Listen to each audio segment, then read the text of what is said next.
As the first bands of rain have already arrived, as Brian and Gina mentioned, rain is going to be falling all day long.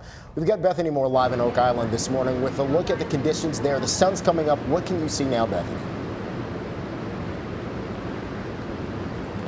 Well, things have been rapidly changing out here, but the biggest thing we can feel right now is that strong wind. You can see down here it's pushing a lot of this greenery, and it's really turning up a lot out there in the water. Those waves are a lot higher than they were yesterday. If we can show some of that video footage from yesterday, those waves were about 3 feet, maybe 5 feet max. There were a lot of people that were out there surfing in the water, a lot of people on the beach. That's not something that you're going to see out here today. Now, right now, there's a hurricane warning, a flash flood warning, and a tornado warning, all in effect. That tornado warning is expected to expire in about 30 minutes. Now, kind of looking ahead to later on today, we're told that Hurricane Matthew is going to hit this afternoon about 20 to 25 miles off the coast. It's going to bring with it about 11 to 15 inches of rain and winds up to 90 miles per hour. Already, there's a mandatory evacuation in place for all visitors. We're told that there are some residents that have chosen to leave, but there are some people that say, you know, they've lived through things like Floyd and Fran and Dennis and just have gone through a lot worse. So they're just going to wait this out.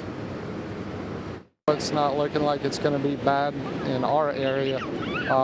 Everything I'm seeing, of course, we prepare for a direct hit. I've been in many hurricanes and storms, so it could get worse. But the way I see it, we'll have major flooding in areas, and I feel comfortable with it myself. City officials say that once the winds hit 40 miles per hour out here, they're going to close off that bridge. That's the only access on and off the island. So if people do stay, once that bridge is closed, they'll have to stay here for the duration of the storm. Now, I want to show you just how much it's been changing out here just in the short amount of time I've been out here this morning. If you can see some of that video there of me, or that was around 5:30 this morning where that rain was really coming in. That was some strong rain that was hitting, as well as some very powerful winds. So just a lot of changes out here just in the short amount of time that we've been out here. Let's toss it up to here behind me. This is not something that we've seen in the past 2 days out here. I want to reference back there. Check out the waves. I don't know if you can see it through all this strong rain there, but the waves are now about halfway up the pier. Just some really powerful waves back there.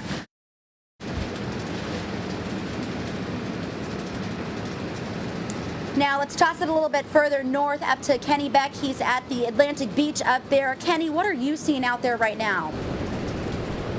Well, Bethany, we are seeing more of the same with respect to wind. People watching at home can probably see the grass blowing behind me. They can probably see just how choppy the ocean is behind me. It's been very windy since we first woke up, and we are expecting gusts to be in the 60 to 70 mile an hour range once things get dark tonight. Anywhere from 8 to 15 inches of rain possible. We do have a few items of news to get to as well here. New developments within the last few minutes.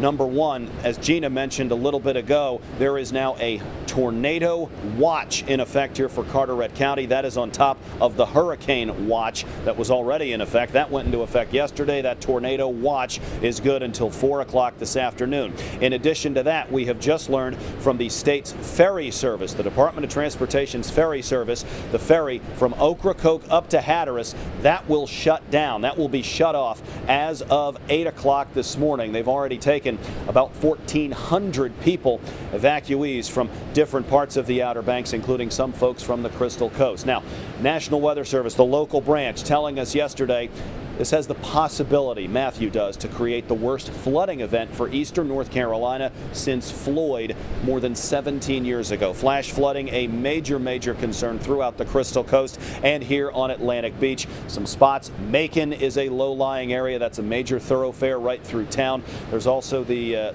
bridge, the Atlantic Beach Bridge that brings you in and out of town off of 70.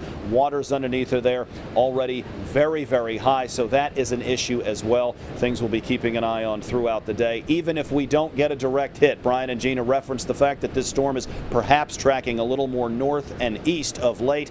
It doesn't matter. We are going to be walloped by rain. This could result in flash flooding across the area even without a direct strike. So people need to be prepared for heavy rainfall no matter what the track ends up being.